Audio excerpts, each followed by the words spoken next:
Os bons espíritos já se encontram presentes. Eles nos acompanharam desde a entrada. Posicionaram-se ao nosso lado nesse instante.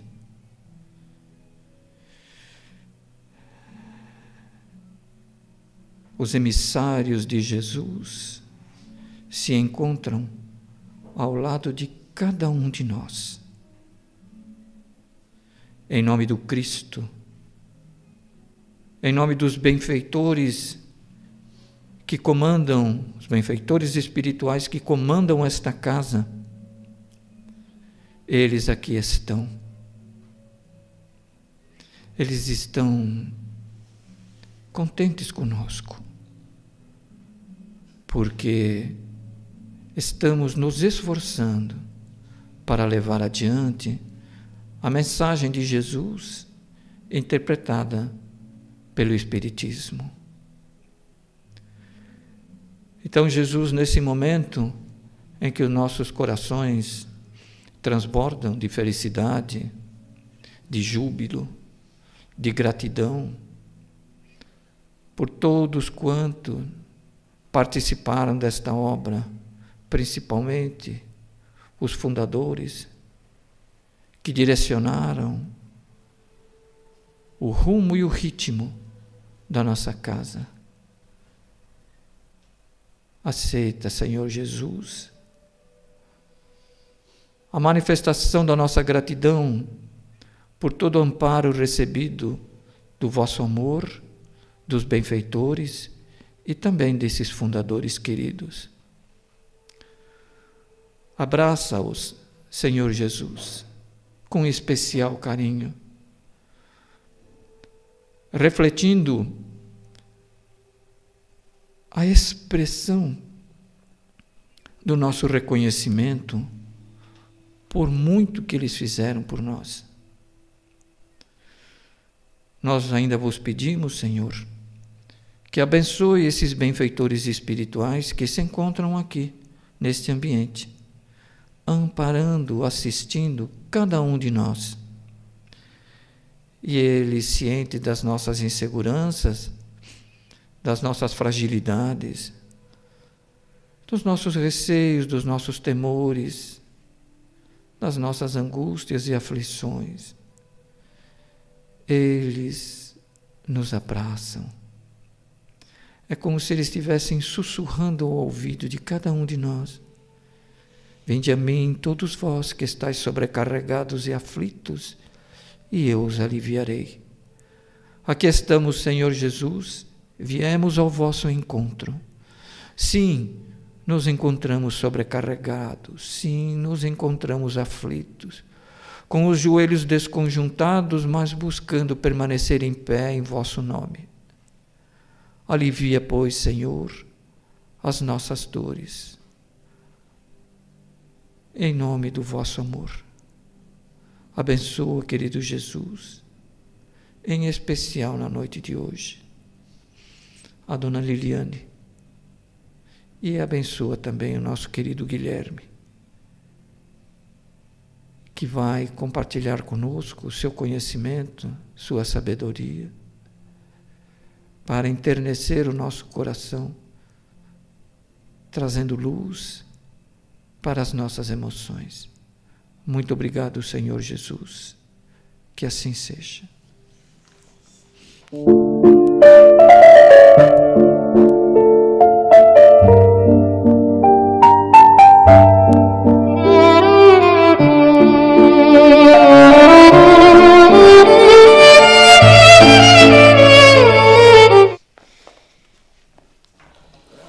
Vou pedir a permissão aqui de vocês para poder consultar as minhas anotações. Minha memória já não é mais a mesma, né? Então, eu tenho tudo anotadinho aqui. Assim as coisas ficam mais fáceis. Ainda mais na frente da mãe, né? Vai que eu falo alguma bobagem, eu apanho depois. Muito bem. Queria agradecer primeiro a oportunidade de estar aqui, né? Porque sempre, Quando falamos, né, não falamos para o próximo, falamos para nós mesmos, né? Então, novamente, é mais um degrauzinho que a gente ascende, né, no destino do nosso crescimento e da nossa evolução. E eu fiquei assim meditando essas semanas sobre o que falar, né?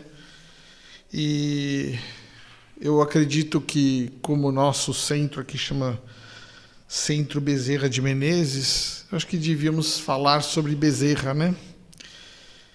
E não só Bezerra, porque eu tenho uma identidade muito grande com Bezerra de Menezes. Acho que todos nós temos, né? Acho que pertencemos, vamos dizer assim, da mesma família, né? Entendo que os espíritos de luz tenham lá os seus orientados, né? Que seguem ele nos trabalhos das pessoas, com as pessoas, no auxílio. E esses espíritos, né, criam as suas famílias vinculadas pelo coração, pelo trabalho. E eu me sinto vinculado à família tanto de Joana de Ângeles quanto de Bezerra de Menezes. Por quê? Porque o Divaldo influenciou, acredito que não só a mim, mas muitos de vocês aqui. Então, a nossa história aqui começa antes da reencarnação de Bezerra de Menezes, quando Ismael estava muito preocupado com o movimento espírita, né, que estava crescendo no Rio de Janeiro, mas tinha uma dissidência muito grande, né? Ele estava muito dividido entre os intelectuais e aqueles que trabalhavam tanto na parte africana, né, dos nossos irmãos que trabalham com a parte espiritual, quanto na parte dos intelectuais que trabalhavam com o estudo da doutrina espírita. E Ismael convoca um espírito que ele já conhecia, né, que ele poderia ajudar a resolver essa diferença, né, e que ele viria aqui ao Brasil nos ajudar. E essa pessoa nasce lá em Jaguariteba, no Ceará, uma cidade no meio da seca lá, daquele agreste do Nordeste, né? E esse pessoa é Bezerra de Menezes. Ele vai para Fortaleza, né? E passa a viver lá durante um tempo. O pai dele era um comerciante. Com a ajuda do pai e um pouco de sacrifício, ele vai estudar medicina no Rio de Janeiro, né? E ele já era uma pessoa de índole muito boa, né? Dividia a sua parte do seu tempo com o estudo e assistência àqueles que ele podia. E ele trabalhou também, fez a parte da carreira dele militar, serviço militar lá. Ele tinha até um soldo, mas não era o suficiente, né, para pagar as suas custas. Depois ele casa cedo com sua primeira esposa, né? E ainda fazendo as consultas, não se considerava no direito de cobrar. Ele achava que a profissão de médico era um sacerdócio. E dessa forma eles estavam sempre apertados com os recursos, né? Estavam sempre precisando de mais recursos para poder sobreviver. Tem até uma história, né, que Divaldo contou inúmeras vezes, que um determinado momento da vida lá ele já tinha se endividado profundamente com a instituição de ensino e ele precisava pagar e não tinha recursos. E como ele era bom de matemática, ele fazia algumas aulas particulares de matemática. Já sei que se eu for espírito superior eu vou ter que aprender matemática. E aí ele dava essas aulas de matemática e aparece de repente um aluno e fala assim: eu estou desesperado, eu tenho umas provas e eu tenho que passar de ano e eu precisava de umas aulas de matemática.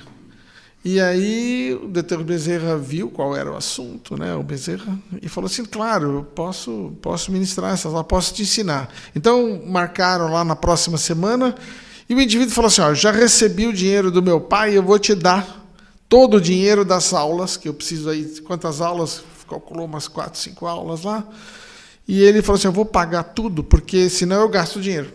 Então pagou todas as aulas para o Bezerra e nunca apareceu, né? E com aquele dinheiro ele conseguiu pagar todas as suas dívidas, né? O interessante é que Bezerra procurou essa pessoa por alguns anos e nunca encontrou. Ele não sabe se ele foi embora, se ele desencarnou, né?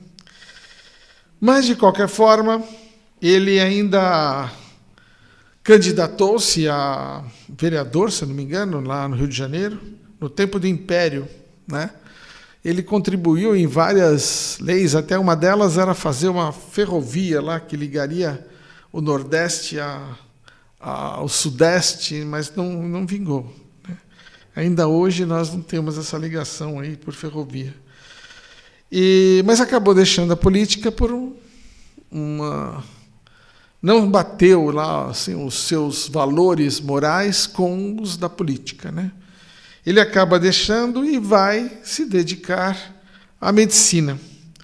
Ele era homeopata, e ele trabalhava, atendia muita gente, né? Mas, como sempre, ele deixava as pessoas pagarem sem o que quisessem, né? O que elas achavam que tinha valor. E como muitos das pessoas que ele atendia eram pessoas de baixa renda, né? Elas acabavam não pagando nada. E ele vivia sempre na situação de limítrofe ali, né? Entre a riqueza, né? Entre a pobreza e a necessidade cumprida, né? E ali ele vivia a sua vida. Ele teve alguns filhos, né? E em determinado momento da sua vida, ele contrai uma doença de pele, e ela começou a ter aí um agravamento, e ele, por mais que ele se automedicasse, ele não conseguia resolver, né? E um desses amigos caridosos tem a oportunidade de visitar um centro espírita em Niterói. E naquela época, ir de Niterói ao Rio de Janeiro não era como a gente faz hoje, passar na ponte ali, né? Você tinha que pegar uma balsa, levava algumas horas, era uma viagem. Você saía de manhã e ia chegar lá de tarde. E aí o amigo dele foi, né, passar por uma consulta num médium que recebia um espírito de um médico. E aí ele dá o nome de Bezerra e fala assim, eu tenho um amigo meu, ele está muito doente, e como é o endereço do seu amigo? Aí ele passou o endereço lá e o médico foi até a casa do Bezerra e falou assim, o que ele tem é tal doença, e a medicação que ele deve tomar, a medicação homeopática, porque ele é médico homeopata, né, é essa. E aí o colega volta, né, para o Rio de Janeiro e dá essa informação para o Dr. Bezerra. O Dr. Bezerra pega aquilo e fala assim, que interessante, eu não pensei nessa hipótese, né, nessa doença, mas a medicação está correta. Ela é condizente com a doença aqui que ele determinou. Tá bom, eu não acredito muito nessas coisas. Ele era agnóstico. Agnóstico é a pessoa que crê na existência de um ser superior, mas não tem uma religião. E aí ele falou assim, não custa nada tentar, faz sentido o que ele falou. Então, passou a usar lá o medicamento e 5 dias depois ele estava bom. Ele ficou abismado, ele falou assim, meu Deus, o que está acontecendo com isso, né? Como que um indivíduo lá em Niterói que não me conhece, vem um médico espiritual que não me conhece, passa na minha casa, faz uma análise, indica a medicação necessária, o que está acontecendo, né? Estou perdendo alguma coisa. E ele vai lá para ver o que está acontecendo com o amigo. Chega lá, ele descobre que o médico era um antecedente dele, né? Ancestral dele. Era uma pessoa que tinha vivido no começo do século, isso é 1855, né? E esse indivíduo tinha vivido lá nos anos de 1800, aproximadamente. Tinha sido um grande médico, famoso. e conhecia profundamente lá a homeopatia, por isso conseguiu identificar a doença que ele tinha e prescrever a medicação. E aí Bezerra fica meio atordoado, né? Quer dizer que eu falei com um parente morto agora. E aí o indivíduo ainda apresenta aquela maldadezinha nossa, né? Presenteia ele com o Livro dos Espíritos, né? A gente não deixa passar, né? Já bota no cara um livrinho. E o cara saiu de lá com o Livro dos Espíritos. E ele vinha de, se não me engano, da Tijuca até onde ele morava, e era um bom passagem de bonde. Isso levava algum tempo. E ele, nessas idas e vindas, ia lendo o Livro dos Espíritos, né? Ele começou com o Livro dos Espíritos, Evangelho, a Gênese, e assim leu todos os livros de Kardec. E os livros que influenciavam Kardec, né? Kardec citava Santo Agostinho e assim outros daquela época. Ele falou assim: se ser espírita é crer nisso que está escrito aqui, eu sou espírita, porque eu creio, entendo que isso faz sentido, faz lógica para mim. E ele fala assim: meu Deus, é isso que eu estou procurando, é a filosofia que eu procurava, né? E ele faz uma apresentação lá, num anfiteatro lá, sobre o fato dele ter se convertido de católico para espírita e quais as razões que levaram a isso. E causa uma balbúrdia muito grande, até é criticado por eles. A notícia chega até Fortaleza lá, e ele é criticado por um dos irmãos, né, dele, que escreve uma carta censurando ele. E ele responde lá numa carta de 80 páginas o que ele acreditava ser o espírita e o que ele acreditava que ele devia ser e fazer. Muito bem. De qualquer forma, Dr. Bezerra passa a se envolver, né? Naquela época tinha essa dissidência, vamos lá, que tudo aquilo foi programado lá pela espiritualidade, por Ismael, né? Tinha aquela dissidência, e ele participa lá da fundação da Federação Espírita Brasileira, e é eleito seu primeiro presidente. E ele promove a união dos centros espíritas, né? Ele agrega, ele ajuda, ele coordena, né? Terminado o mandato, ele sai e volta à sua carreira de médico. Alguns anos depois, ele é convocado por Ismael numa mensagem para voltar, porque o negócio ainda não tinha dado certo, e ele volta novamente à presidência até colocar tudo em ordem e termina, porque afinal de contas, as pessoas às vezes mudam o título, mas não mudam a sua natureza, né? E por mais que Bezerra, né, tenha tentado e trabalhado, algumas pessoas ainda continuavam, né, com seus valores perturbados e deturpados. Então,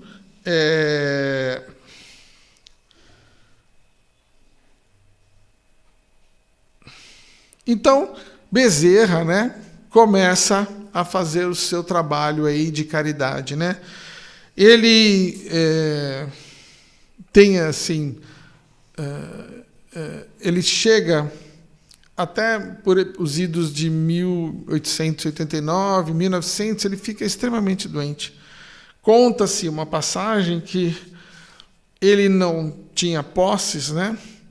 E por conta disso ele passava uma vida, né, apertada. E quando ele fica doente, a situação fica mais crítica ainda. E a sua mulher estava passando necessidade, seus filhos estavam passando necessidade porque ele estava doente. Já não conseguia nem mais ajudar em casa. Mas as pessoas iam visitá-lo, né? E ao visitaram, elas colocavam dinheiro debaixo do travesseiro dele. Então, toda vez que a esposa ia arrumar, no final do dia lá, arrumar a colcha, o travesseiro, acomodar ele melhor, ela encontrava várias notas de dinheiro que os colegas deixavam debaixo do travesseiro. Então você vê, mesmo que a pessoa ceda, né, faça a abstinência aí do valor de cobrar, ela é sempre ajudada quando a missão está sendo cumprida, né? É mesmo o caso do menino lá que veio a ele no momento que ele precisava de ajuda, né? Porque a gente sabe, né? A vida é abundante. Se a gente está passando por uma necessidade, ou é porque existe uma necessidade nossa de passar por aquilo, é uma consequência dos nossos atos, ou é porque estamos fazendo alguma coisa errada, né? Mas a vida sempre trabalha em abundância. E aí, né, por que eu estou contando essa história do Bezerra? Para a gente saber quem era Bezerra, né, em vida. E depois, em 1900, ele desencarna, né? Bezerra desencarna, e aí Divaldo pergunta a ele como foi desencarnar, né? E ele fala assim, olha, Divaldo, foi uma coisa maravilhosa. E o Divaldo falou, porque ele está morto, né? Porque eu que estou vivo aqui não quero saber nada de morrer, né? Mas ele narra que ele estava muito doente, né? Estava passando uma febre muito alta, com muita dificuldade de respirar, né? Dores, as pernas inchadas. E ele ouve o médico dele, colega, falar assim, ó, ele não passa dessa noite, né? Em determinado momento, né, ele vê uma emissária lá de... Eu me esqueci o nome dela. Celina, né? É isso mesmo. Celina, que é emissária de Maria, né? Ele vê Celina, que ele era muito afiliado, né, a Maria. E Celina, que é a representante dela, a nós, terrenos aqui, vem e retira ele do corpo. Ele fala assim que no momento em que ela retirou do corpo, ele adquiriu a consciência, né? E passou todas as dores, cessaram todas as dores. Ela ainda o colocou para dormir por mais algum tempo. Quando ele acorda novamente, ele já está em outro local, ao lado dela. E ele reencontra o filho, né, que ele perdeu por ocasião de uma obsessão muito grande. Eu não sei se todos conhecem esse caso, mas ele tinha um filho que sofria de uma patologia, né? E passou por muitas agruras, muitas dificuldades, teve que se mudar várias vezes porque o filho era esquizofrênico, né? E ele incomodava a vizinhança se incomodava com ele, eles acabaram mudando de cidades, de locais, por conta desse filho. E por ocasião dos 30 e poucos anos, numa doutrinação, ele recebe o espírito que obsediava o rapaz. E ele confessa ao Dr. Bezerra que ele fazia esse tormento porque houve uma ocasião em que eles tiveram uma diferença lá e ele perseguiu o indivíduo, né, e provocou aquele desequilíbrio mental. Mas, dadas as circunstâncias, né, o Dr. Bezerra fala assim, então, deixe-o, né? Por favor, se o senhor crê que eu tenha algum mérito, por favor, deixe-o. E aí ele falou assim, eu estou acompanhado aqui do meu mentor e ele está falando que eu vou deixá-lo. Mas eu queria lhe dizer que a nossa simbiose é muito grave, muito complexa, são muitos anos unindo um ao outro, né? Dependendo um do outro, que a hora que eu me libertar, ele não vai conseguir sobreviver e ele vai desencarnar. Então, se você quer conversar com ele lúcido, você corra para sua casa, para dar tempo de você vê-lo, né? E ele que amava esse filho, né, vivia desesperado, cuidava dele e acaba chegando no momento em que o filho só olha para ele, papai, eu estou livre, e morre, né? Veja. E era um sofrimento muito grande, um sofrimento de perder um filho, né? Uma filha, o que quer que seja, é uma loucura, né? De qualquer forma, o filho está lá hoje, naquele momento do desencarne de Dr. Bezerra, recebendo, né? Em seguida vem a sua mulher, né? A sua primeira mulher, ele teve 2 casamentos, e nessa primeira mulher ela recebe-o de muita felicidade, né? Agradecendo a oportunidade de estar junto com ele. E nesse momento, o Dr. Bezerra ouve um barulho lá fora e é convidado por Celina a chegar até a janela. Quando ele olha, ele narra que haviam milhares de pessoas, né? E eu falo assim, puxa vida, milhares de pessoas, né? São as pessoas que vieram recebê-lo após o desencarne, né? Então, o Dr. Bezerra de Menezes é um espírito de luz, né? A gente tem essa afinidade com ele, não é por acaso. É porque, de fato, nós devemos ter recebido muitas bênçãos dele e da sua equipe. Tomara que já nós estejamos trabalhando junto com ele, né? Do lado dele, não como sofredores ou auxiliados, mas como trabalhadores, né? Contribuindo de alguma forma. E então, narrando essa... Por que eu narrei esse momento aí? Porque é muito interessante, né? Como é que Bezerra de Menezes, né?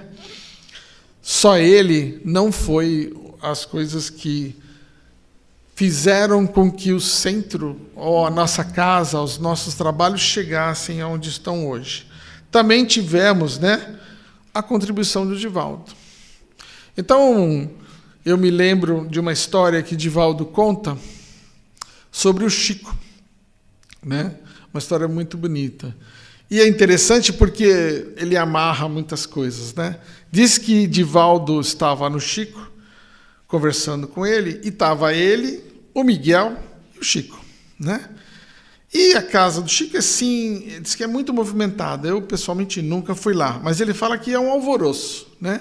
E que para você chegar lá no Chico, você tem que chegar cedo, ficar numa fila enorme, esperar durante horas, para ser atendido eventualmente 2, 3 horas da manhã. E aí ele fala que no meio de uma conversa com o Chico, porque Chico estava contando uma história dele, que é muito interessante. Vou abrir um parênteses aqui. Chico diz que uma vez estava com tuberculose, né? E aí ele fala assim, Emmanuel, eu estou meio ruim aqui de tuberculose, estou bem abatido, estou num bagaço só. E eu acho que eu não passo dessa noite, né? Então, eu queria saber se eu morrer, você vai estar lá me esperando do outro lado. Eu não queria ir para o inferno, né? Aí o Emmanuel falou assim, para o inferno? Eu falei assim, Chico, eu tenho mais o que fazer. Eu trabalho o tempo todo. Você acha que espírito fica aí, nada para fazer, tem que ficar esperando você lá? Eu não vou ficar esperando você. E vê se arruma logo, aí eu tenho mais o que fazer. E deixou ele. Ficou assim, abismado, né? Ele falou assim, meu Deus, eu vou para o inferno assim, de qualquer jeito eu vou para o inferno. E aí ele faz o seguinte, ele fala assim, eu vou pedir para o Dr. Bezerra. Porque o Dr. Bezerra, diferente do Emmanuel, né? Ele é vamos dizer assim, ele é o apóstolo de Jesus. É o que eu sinto do Dr. Bezerra, né? Ele é o amor que se manifestou, né? Diferente, às vezes, do Emmanuel. O Emmanuel, tem vários casos de que ele é extremamente duro, né? Com o Chico Xavier, mas Bezerra de Menezes é sempre aquela docilidade. E aí Bezerra aparece, né? E aí o Chico fala para ele, Bezerra, eu estou muito ruim, né? E eu queria saber se eu morrer hoje, você vai estar aí do outro lado me esperando.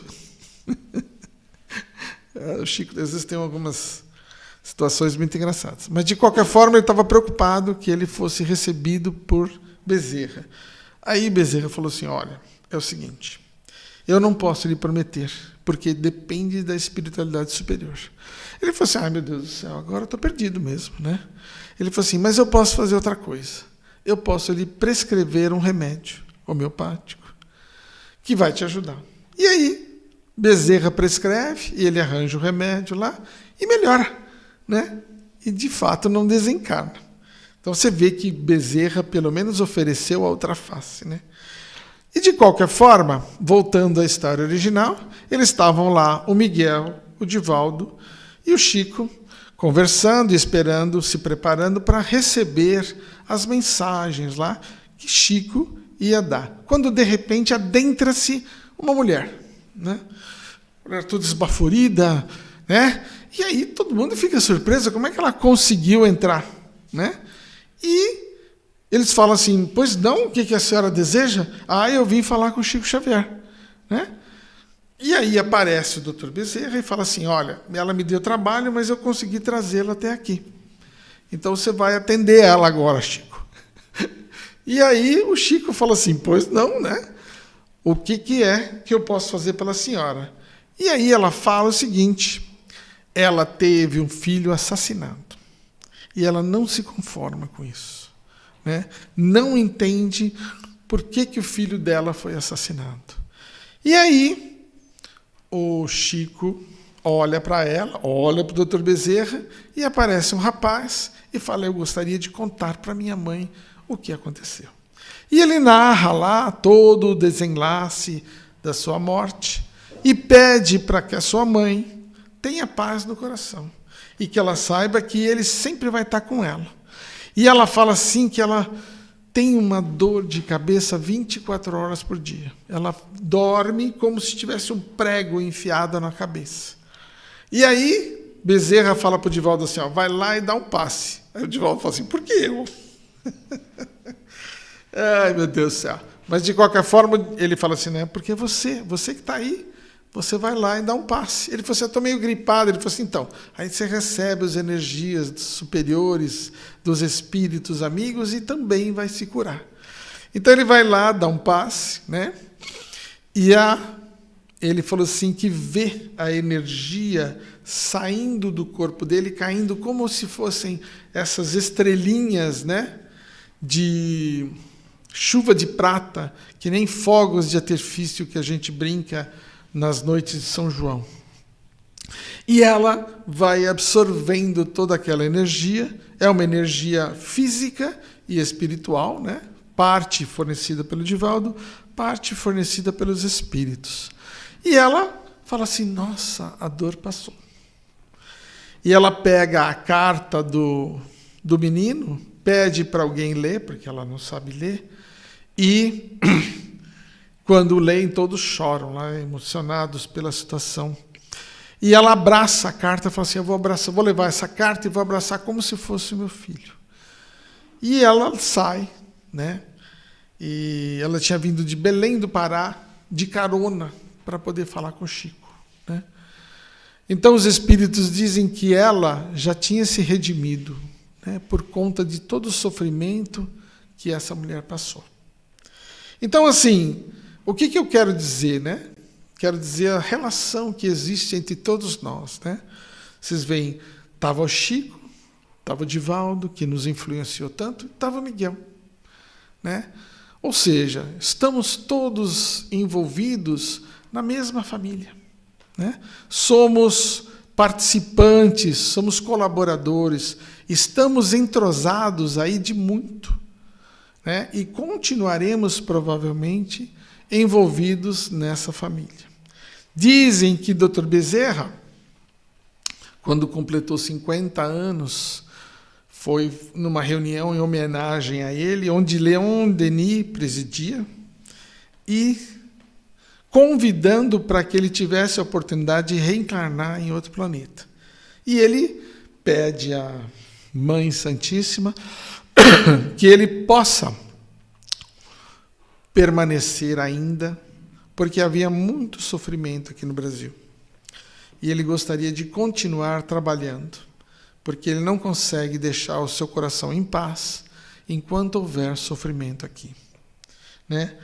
E aí, para a gente encerrar, eu gostaria de contar uma história. Então, a gente está falando aí de Bezerra, né, que é o nosso patrono aqui, e como nós estamos ligados, né, à influência de Divaldo, à influência do Miguel, e até uma experiência pessoal, né?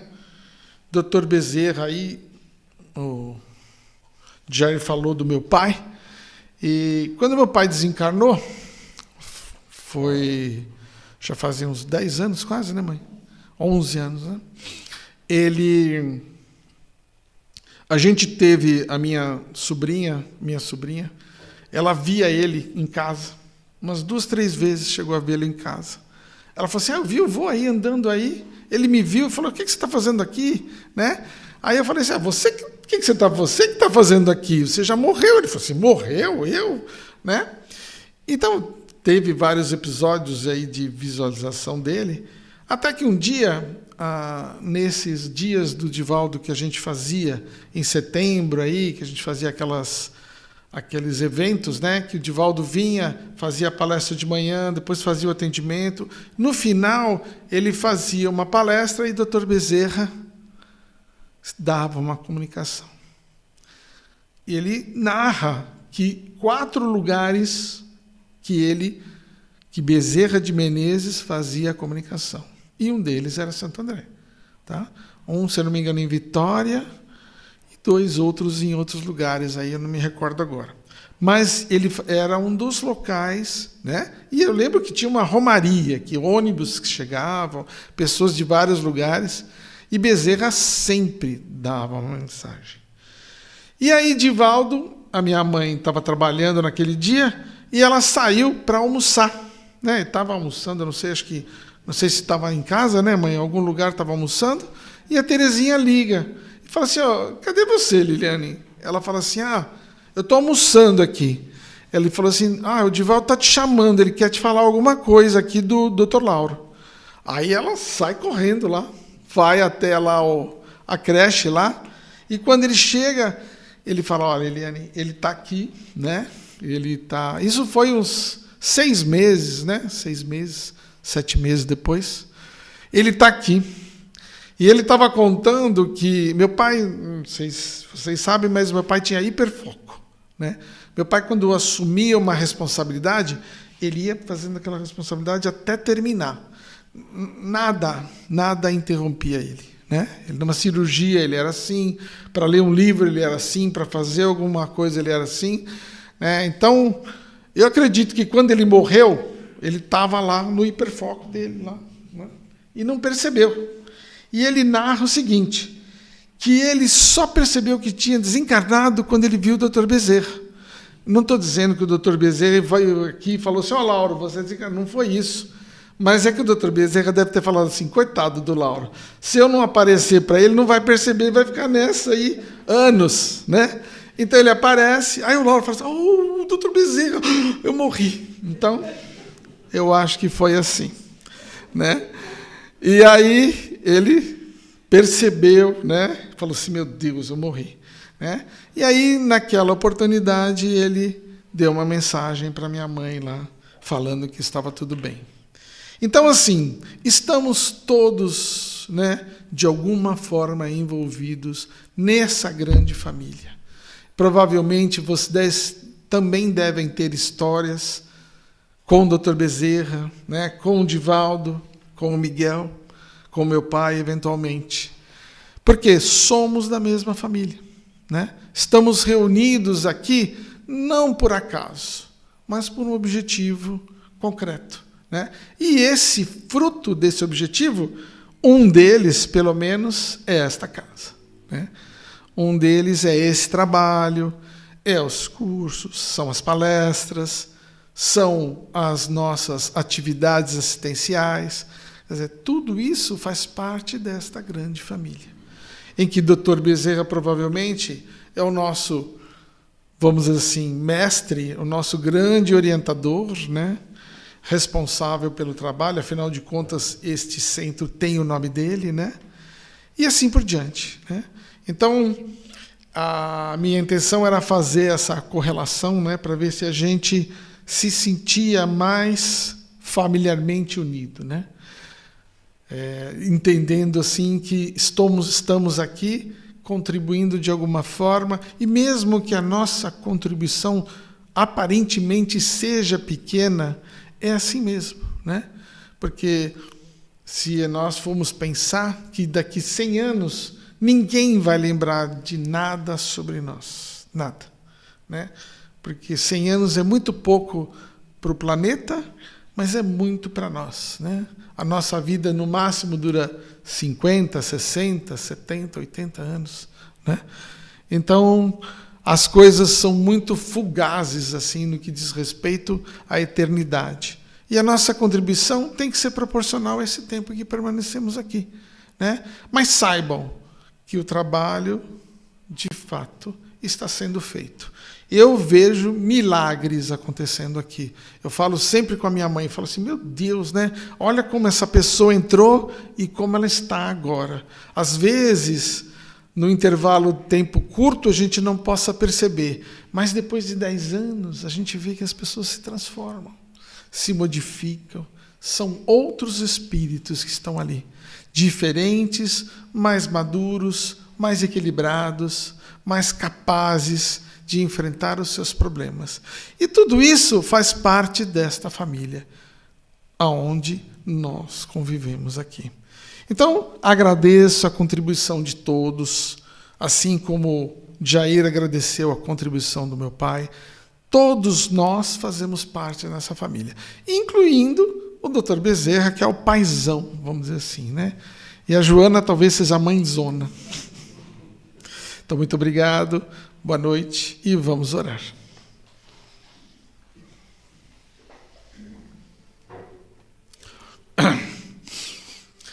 Senhor, Mestre querido, Jesus, nosso amado irmão, agradecemos a oportunidade de estarmos aqui reunidos em Teu nome, reverendando todas as oportunidades que temos recebido, agradecendo sempre a paciência, a confiança depositada em todos nós, acreditando que mesmo ainda crianças espirituais, temos possibilidades de realizar tudo isso. Obrigado pela oportunidade, pela paciência, obrigado por estarmos sempre juntos, nos amparando uns aos outros nessa longa caminhada. Permita que tudo que tenhamos recebido aqui possamos ainda levar aos nossos lares, às nossas famílias, aos nossos vizinhos, aos nossos irmãos, aos nossos amigos, compartilhando sempre a esperança, a alegria e o amor que temos recebido nessa casa. Abençoe assim esta nova fase em que a nossa casa se encontra e que ela possa, durante muito tempo, continuar agraciando com os seus fluidos, com os seus ensinamentos, com as suas oportunidades a todos que aqui vierem buscar aconchego e ajuda. Pai, fonte eterna de amor e luz, te agradecemos por tudo e rogamos que esteja sempre em nossos corações, hoje e sempre. Muito obrigado.